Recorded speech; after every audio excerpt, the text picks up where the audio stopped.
Impian Malaysia ke Piala Dunia akhirnya tercapai, namun bukan dalam bola sepak tetapi menerusi sukan foot golf. Lebih menarik, The Harimau Malaya of Foot Golf terbang ke pentas teragung itu berbekalkan tajaan serta pengorbanan duit poket sendiri demi mengibarkan jalur gemilang di Acapulco, Mexico. Memang akan menelan kos setiap individu hampir RM20,000 setiap orang lah. Jadi memang tidak dinafikan pemain-pemain kita telah banyak berkorban untuk negara lah.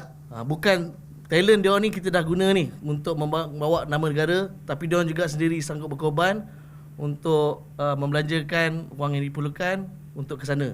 Jadi saya bagi pihak persatuan dan bagi pihak negara Malaysia lah sangat-sangat berterima kasih kepada mereka, dan kami doakan, tolong sama-sama doakan kita boleh mencapai kejayaan dan membawa sukan foot golf ni ke satu sukan elit di masa depan di Malaysia.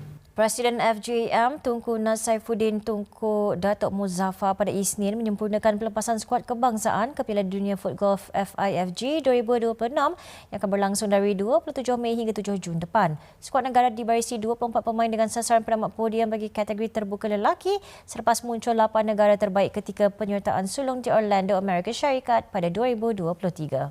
Bila kita tengok level players kita sebenarnya boleh compete sampai ke final. So kalau kita tengok game kita di Asia Cup lawan Japan baru ni pun kita hanya kalah penalti je. Dan untuk pengetahuan kami kalah tipis dengan Spain kat Sukhoi. Dan saya percaya dengan players yang ada, kita dapat target kita sebagai finalis tercapai.